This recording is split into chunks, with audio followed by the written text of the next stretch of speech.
रमातर बाबू जी। मन शांत होने के बाद की स्थिति जब होती है तो उसका आपको अनुभव हो पाता है कि नहीं? अनुभव हो पाता है। मन शांत होने के बाद मन शांत बहुत अनुभव होता है। क्या अनुभव होता है? कि अब शांत है। ये शांत जैसे तीन चीज हम लोग यहाँ करने बैठे हैं, मन एकाग्र, स्थिर और शांत। जी। तो चंचल मन को एकाग्र करना, एकाग्र का मतलब है कि 100 काम मन सोचता रहता है, लेकिन एक बात पे आकर के हम लोग स्थिर होते हैं, एकाग्र होते हैं। तो दिन भर में एक बात को लेकर के जब करते हैं तो वो एकाग्रता बन जाती है और उसमें स्थिरता भी देखी जाती है। स्थिरता का अनुभव कैसे होता है? स्थिरता का अनुभव फिर चंचल हो जाता है जब और काम देख लेता है तो स्थिरता से बदल जाता है, जरूर बदल जाता है। नहीं तो स्थिरता देखेगा जरूर अन्य चीजें, लेकिन अपने काम को जो लक्ष्य बना है आज ही करना है, उसको सामने सब कुछ पड़ेगा, सब कुछ मन में उत्पन्न भी होगा, भाव भी उत्पन्न होगा, सब कुछ होगा, लेकिन वो स्मृति में रहता है, ख्याल में रहता है कि आज यही करना है। तो सब काम को छोड़ते हुए, देखते हुए, समझते हुए और अगर जरूरी हो तो उसको करते हुए भी, तो हम अपने काम को करते रहते हैं क्योंकि आज लक्ष्य मेरा है कि मुझे ये काम करना है। तो उसमें स्थिरता का बोध इसी तरह से होता है कि हमारे मन में स्मृति वो उसकी बनी रहती है कि करना, जब तक वो पूरा नहीं हो जाएगा तब तक हम दूसरा काम नहीं छेड़ेंगे। समझ? बहुत जरूरी आ जाएगा, उसके बिना रहा नहीं जाएगा। हाँ, तब देखा जाएगा, तब तो बात अलग होती है, लेकिन फिर भी मन में वो बात रहती है कि ये इस काम को करना, भले इसको जल्दी से कर लें, इसको जल्दी से निपटा लें ताकि दिन रहते रहते मुझे ये काम कर लेना है ना। तो ये होता है स्थिरता। और जब काम पूर्ति हो जाती है तब मन में प्रसन्नता होती है कि मैंने ये काम पूरा कर लिया मेरा काम। तो वहाँ पे वो मन शांत हो जाता है। जिस काम को हम शुरू करते हैं और जब तक वो पूरा नहीं होता है, अब उसमें 1 घंटा लगेगा, 1 दिन लग जाएगा, 1 महीना लग जाएगा कि 1 हफ्ता लग जाएगा, कोई पता नहीं लगता। लेकिन जब तक हमारा काम पूरा नहीं होता है हम तब तक उस काम को आगे बढ़ करके करते चलते हैं, है ना। ये होती स्थिरता। और जब वो काम पूरा हो जाता है उसके आगे अब उसके करना नहीं है, तब उसके उस काम के प्रति आपका मन शांत हो जाता है। तो फिर दूसरी भाव जागृत हो जाती है। नहीं तो वो जब शांत हो जाता है तब जो दूसरा काम करना होता है तो उस समय में नहीं कुछ मन में भाव उत्पन्न होगा, उस समय तो बिल्कुल शांत हो जाएगा। तो चाहे 1 ही मिनट के लिए हो, लेकिन बिल्कुल मन में शांत बनेगा। रिलैक्स, अंग्रेजी में रिलैक्सेशन कहते हैं। अपने आप में बिल्कुल एकदम गदगद हो जाएगा, प्रसन्नचित हो जाएगा और मन शांत हो जाएगा। उस समय कुछ भी आपके मन मस्तिष्क में नहीं चलेगा, एकदम शांत। और उसके बाद की जो स्थिति होती है वो स्थिति होती है आपकी अपनी। तब विचार उत्पन्न, फिर मन की स्थिति बदलती है।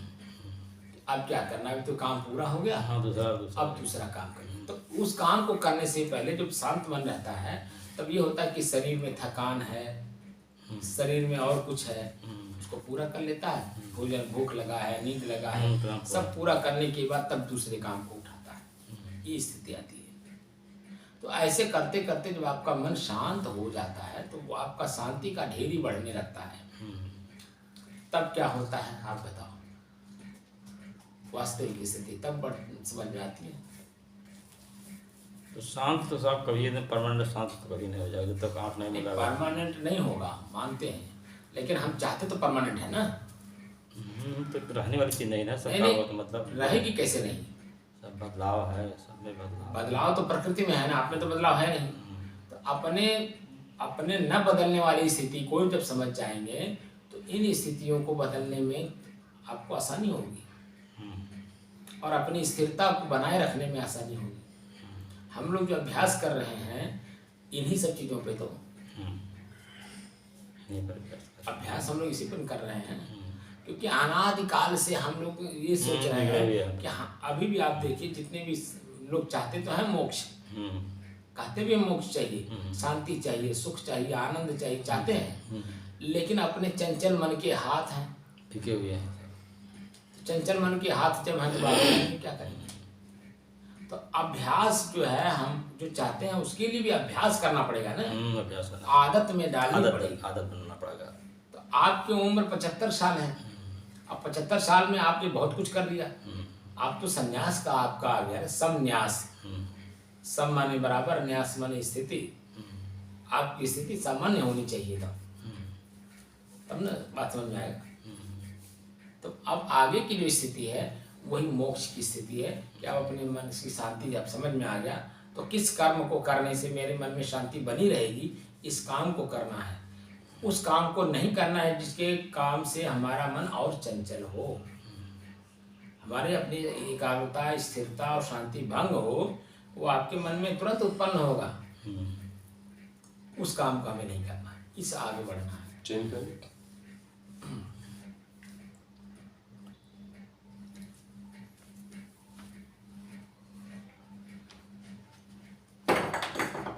आज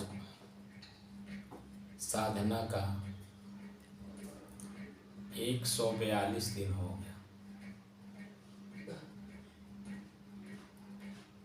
तारीख 27 मार्च सन 2022, दिन रविवार।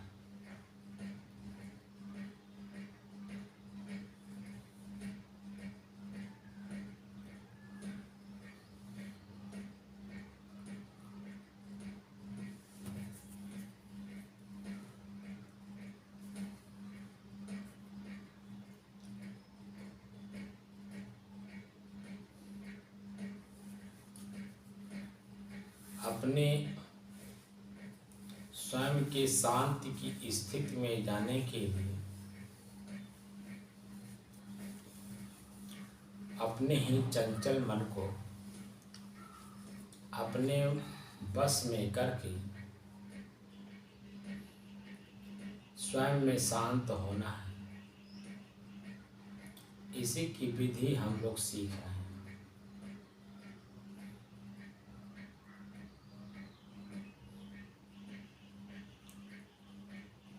सबसे पहले हमारा मन चंचल है।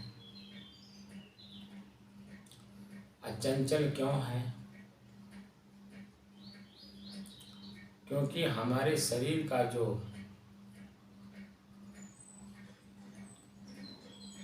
पार्ट्स हैं, इंद्रियां हैं, या शरीर का जो धर्म है, वो प्रकृति है।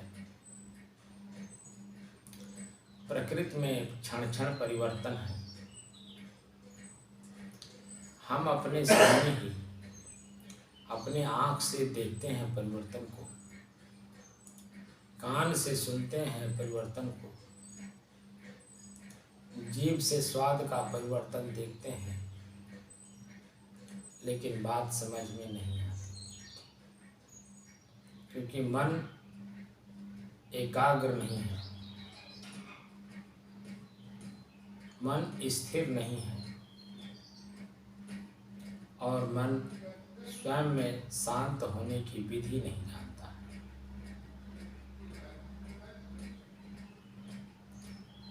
और इन तीनों से परे जो इन तीनों का प्रयोग करने वाला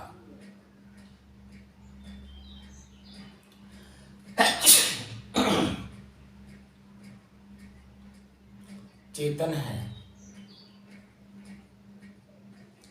अपनी चेतना में है नहीं। इसलिए इनका प्रयोग करके और अपने चेतन अवस्था में शांत भाव में रहने में इसे परेशानी होती है, क्योंकि आँख बाहर की तरफ देखता है, कान बाहर के शब्द को सुनता है, जीभ बाहर का स्वाद लेता है,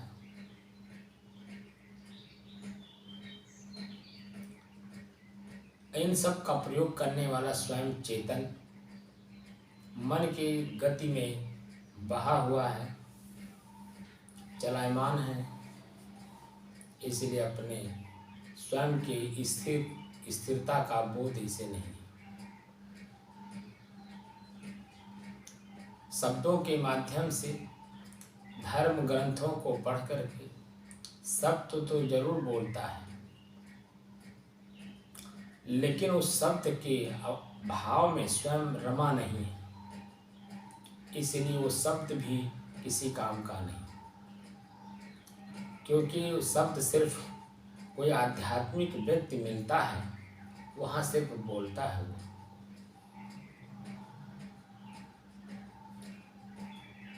अपनी स्वयं के मन की गति में आकर के मान प्रतिष्ठा पाने के लिए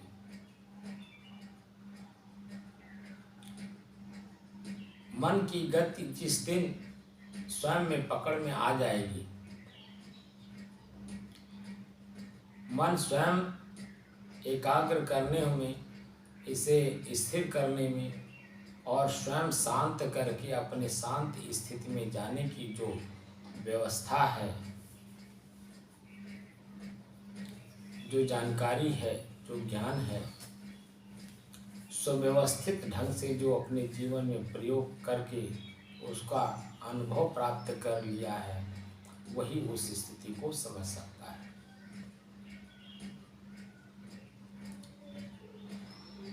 हमारा मन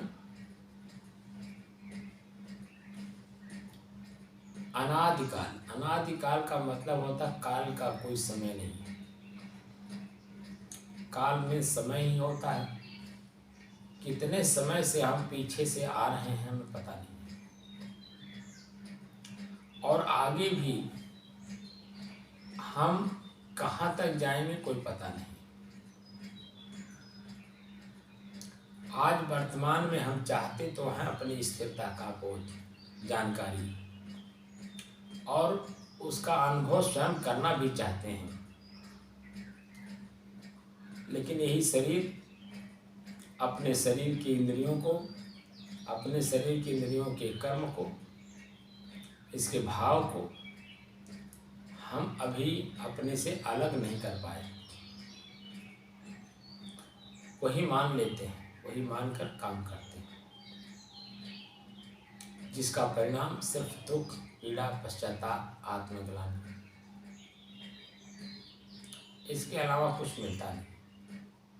आप तो स्थिर हो, शांत भी हो, लेकिन अपनी स्थिरता और अपनी शांति का स्वयं अनुभव नहीं है। बाहर वस्तु में परिवर्तन है, व्यक्ति में परिवर्तन है, प्रकृति में परिवर्तन है, लेकिन आप में स्वयं में कोई परिवर्तन नहीं। और अपने स्वयं के अपरिवर्तनीय वस्तु का बोध यानी जानकारी स्वयं हमें है नहीं, और इसे ही प्राप्त करने के लिए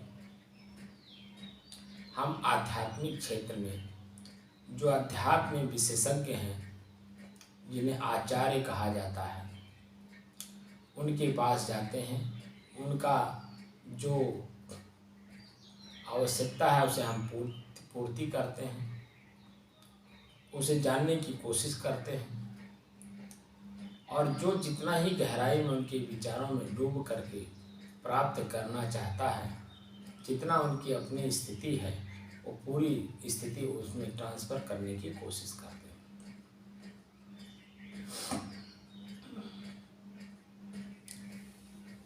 अब हम चंचल मन से अगर हम किसी बात को पकड़ के काम करते हैं, तो हमारे ही मन में चंचलता का भाव उत्पन्न होगा, उसमें स्थिरता, एकाग्रता और शांति का अनुभव नहीं हो पाता है।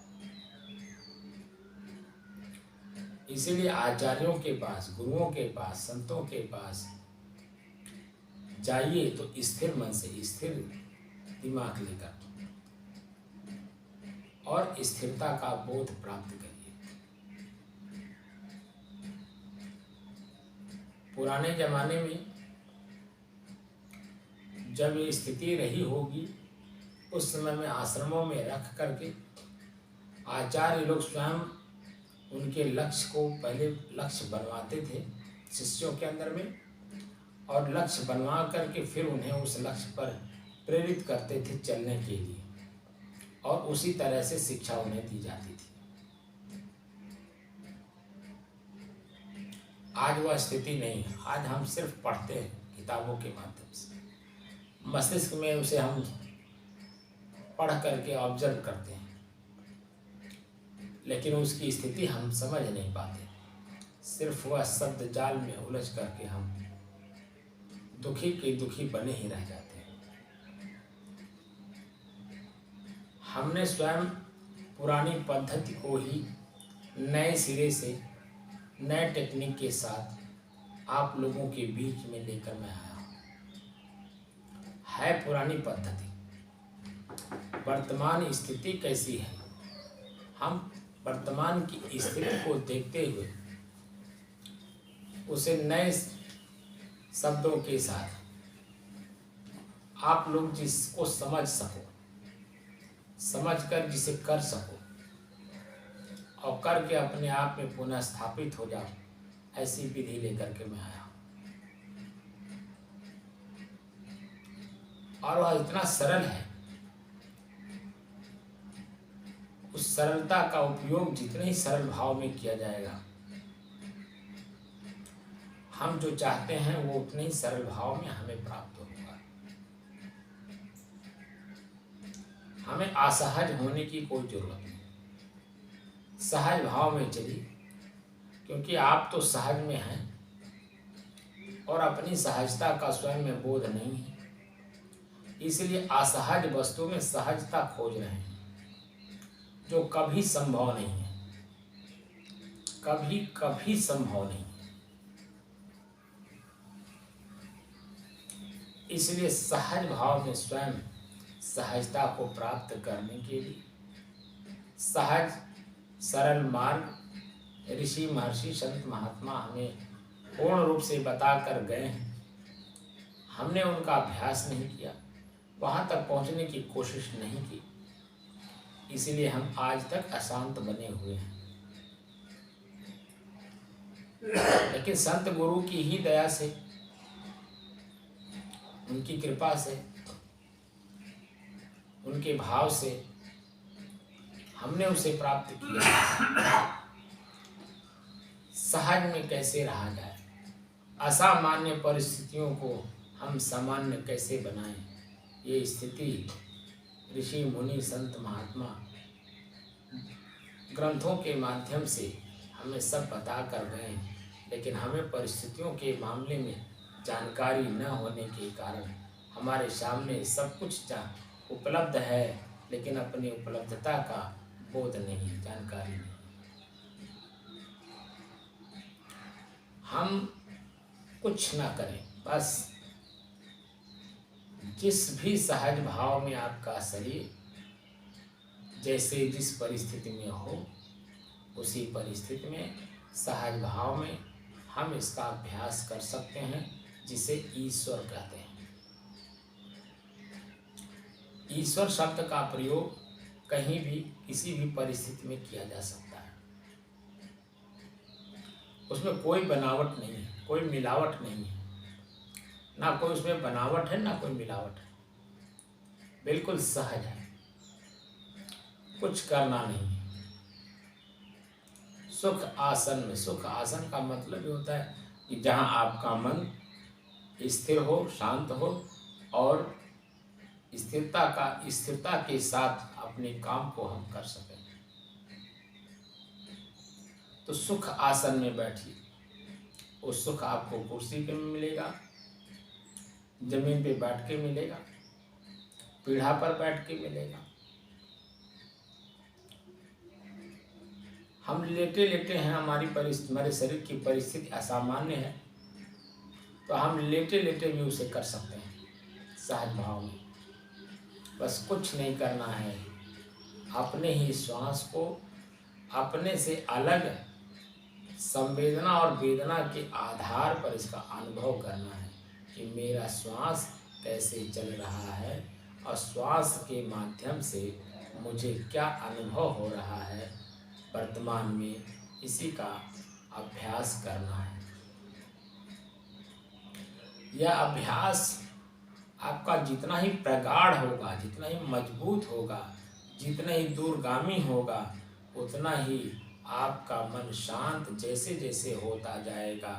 आप ही के अंदर में, आपके शरीर के अंदर में, आपके मन के अंदर में जो स्थितियां वर्तमान में होंगी, उसको सामान्य अवस्था को और सामान्य बनाने में आपको सरलता प्राप्त होगी और असामान्य समय को सामान्य बनाने में और आपको सहजता प्राप्त होगी, क्योंकि आप अपने सहज स्थिति में आप धीरे धीरे स्थिर हो रहे हैं, क्योंकि आप स्वयं सहज हैं, सहज में अपने आप में उपलब्ध हैं।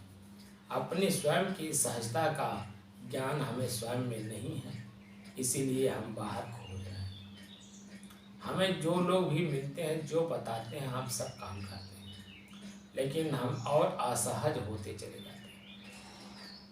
अपनी सहजता का, अपने सहज स्वभाव में वापस सहज में, वापस सहज के रूप में हम स्थापित हों, ये भाव कोई कोई जानता है, कहीं बिरले। वैसे मिलावटी वाले तो बहुत घूम रहे हैं।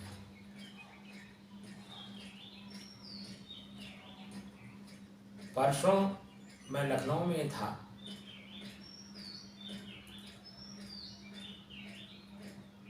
किसी अधिकारी के घर दोपहर में 10 बजे से लेके और 2 बजे तक मैं उनके पास था।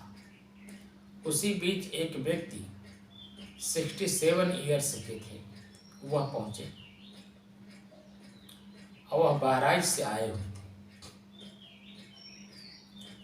वह चावल लेकर आए थे और बड़े सहज भाव में लेकर आए थे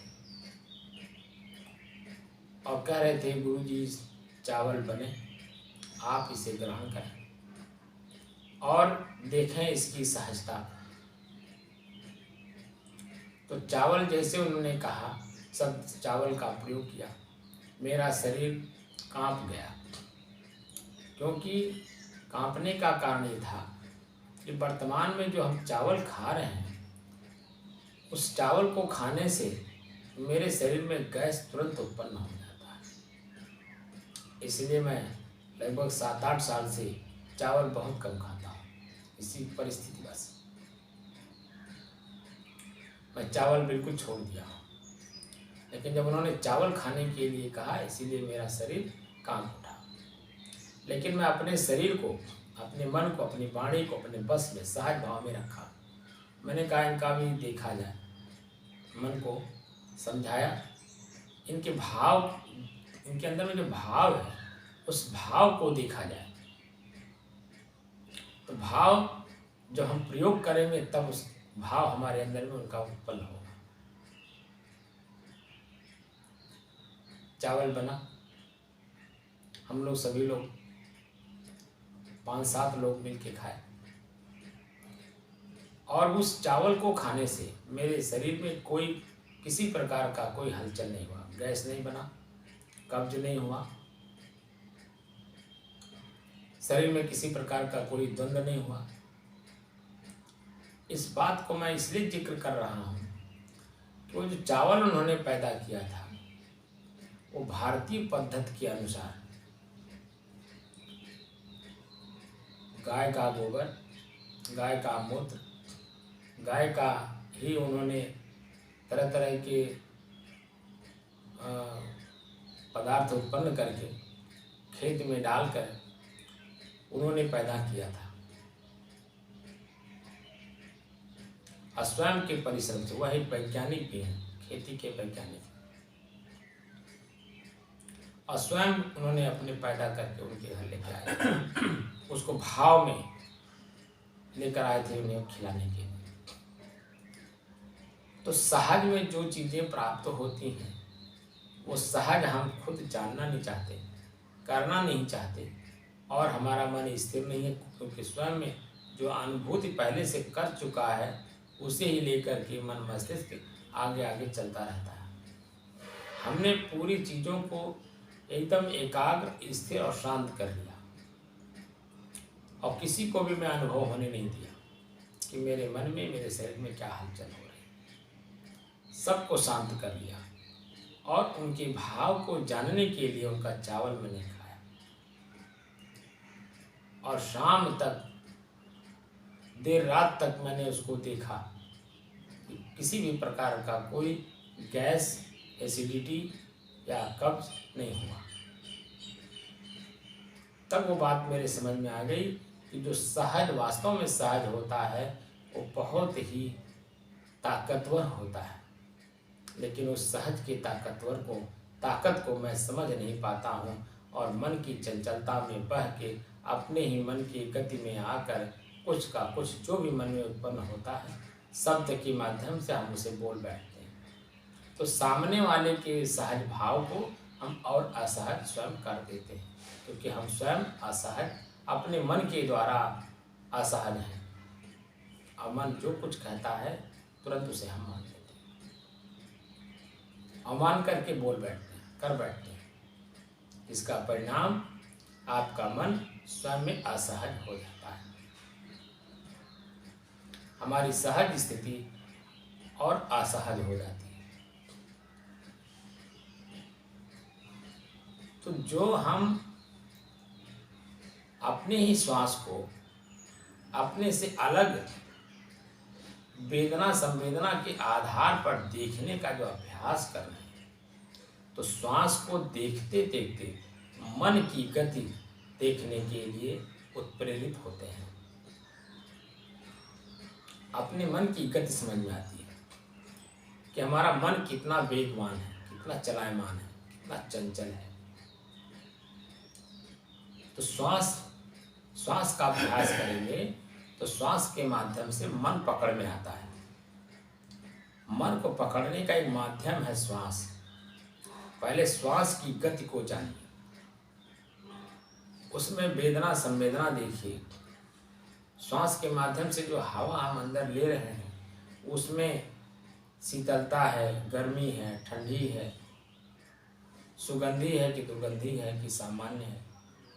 इन परिस्थितियों को देखने का, जानने का, समझने का सहज भाव में, सरल भाव में इसे देखिए, अभ्यास करिए। जैसे जैसे आपका अभ्यास बढ़ता जाएगा, आपकी श्वास की गति आपके बस में होती जाएगी, वैसे वैसे आपका मन अपने आप आपके बस में होता जाएगा। आप मन भी आपसे अलग है, ये बात आपको समझ में आ जाएगी।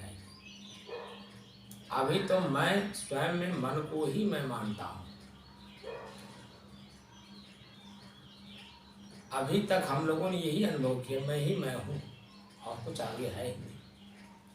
लेकिन मैं ही मैं जब मिट जाता है, शांत हो जाता है, तब उसके आगे की गति समझ में आती है, क्योंकि वह संवेदना का विषय है, वह अनुभव का विषय है, आभास का विषय है। वह बाहर की आँख से देख नहीं सकते, बाहर के कान से उसे सुन नहीं सकते, बाहर के जीभ से आप उसका स्वाद ले नहीं सकते, बाहर के इंद्रियों के कर्मों के द्वारा उसे अनुभव नहीं कर सकते। इन सब का प्रयोग करने वाला उपभोक्ता आप स्वयं अपने आप में शांत स्वरूप हैं। ये बात की जानकारी तब होती है। धीरे धीरे अभ्यास करिए, दौड़ करके नहीं। सामान्य परिस्थिति में, सामान्य अवस्था में आप चलते, उठते, बैठते, सोते, जागते, काम करते हुए अपने ही श्वास पे अपना मन हो, मेरा श्वास कैसे चल रहा है वर्तमान में।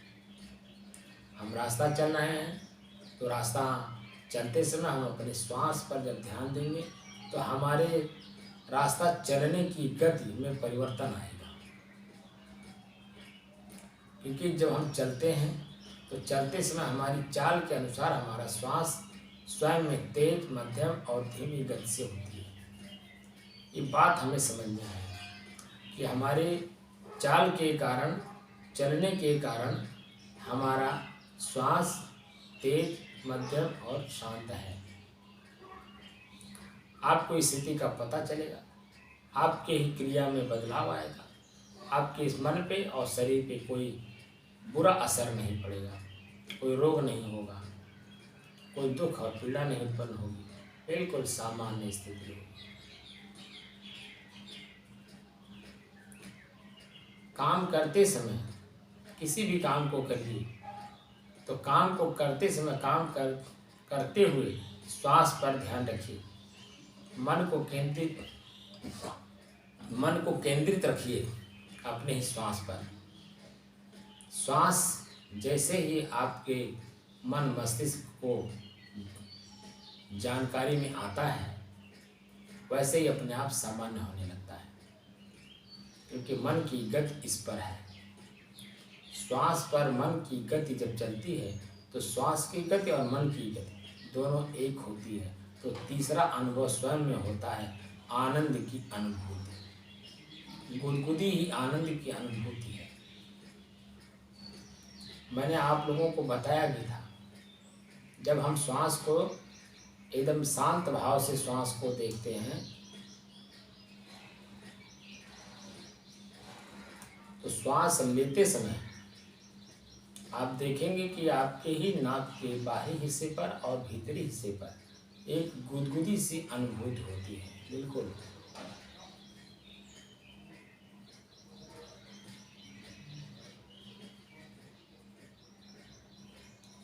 वो गुदगुदी ही आनंद की अनुभूति है। अब इसे ही जैसे जैसे आगे बढ़ करके उसको देखने की अभ्यास करेंगे, इस नाक के एरिया पर, नाक के ऊपरी हिस्से पे, नाक के भीतरी हिस्से पर, नाक के नीचे मोछ के एरिया पे आपके यहाँ किस तरह का हलचल हो रहा है, वह सब शांत भाव से सहज भाव में समय के आधार पे आपके मन मस्तिष्क में भाव उत्पन्न होता रहता है। खुजली हुई, खिंचाव हुआ, तनाव हुआ, गीलापन महसूस हो रहा है कि सूखापन महसूस हो रहा है, जो भी चीज़ें वर्तमान में आपके समझ में आ रही हो उसे ही सिर्फ देखना है। खुजलाना नहीं है, गीलापन हुआ तो पोंछना नहीं है, कुछ भी नहीं करना, सिर्फ देखना है। और देखते ही देखते जैसे जैसे एक एक सेकंड आगे बढ़ता जाता है समय, वैसे वैसे आपके ही उन्हीं चीज़ों में सब अपने आप परिवर्तन आपको दिखाई देगा। आप अपने जगह पे सिर्फ स्थिर रहिए और परिवर्तन वाली चीज़ को आप सिर्फ देखिए कि क्या क्या परिवर्तन हो रहा है, कैसे कैसे परिवर्तन हो रहा है। अब परिवर्तन हो करके मेरे ही मन मस्तिष्क में क्या भाव उत्पन्न कर रहा है, इन्हीं चीज़ों को हमें देखना, अभ्यास करना है। और यह अभ्यास जितना ही बढ़ता जाएगा उतना ही आपका मन शांत होता जाएगा और अपने स्वयं शांत स्वरूप में पुनः वापस लौटने में आपको आसानी होगी, सहजता होगी। और इसी सहजता के साथ अभ्यास करिए सिर्फ अपने श्वास पर। फिर आपके अपने ही शरीर में, भगवान जिसे कहते हैं, आपका शरीर भगवान है, तो भगवान में जो परिवर्तन है, इंद्रियों में जो परिवर्तन है, वह परिवर्तन आपको समझ में आएगा। तो भगवान जो कुछ शरीर में कर रहे हैं अपने आप में, वह भी आपको समझ में आएगा। इसमें आनंद की अनुभूति हो रही है कि दुख की अनुभूति हो रही है शरीर के अंदर में, वो सब आपको समझ में आएगा। और देर सवेर इसे सॉल्व करने में, परेशानी को, दुख को सुख में बदलने में आपको बिल्कुल सहजता होगी, सरलता होगी, आसानी होगी, क्योंकि परिवर्तन है। आप परिवर्तन को सिर्फ परिवर्तन के रूप में तटस्थ भाव से देखिए। धीरे धीरे धीरे धीरे शरीर और आप दोनों अलग अलग हैं। मन, चित्त, बुद्धि, अहंकार, ये चारों भी आपसे अलग हैं। आप स्वयं अपने आप में शांत स्वरूप हैं। अपने शांत स्वरूप की स्थिति में स्वयं लौट जाएंगे। अब जिज्ञासा कितनी है अपने आप में आपको वापस लौटने के लिए, ये आप पर निर्भर करता है। मानव जीवन बड़ी कीमती जीवन है।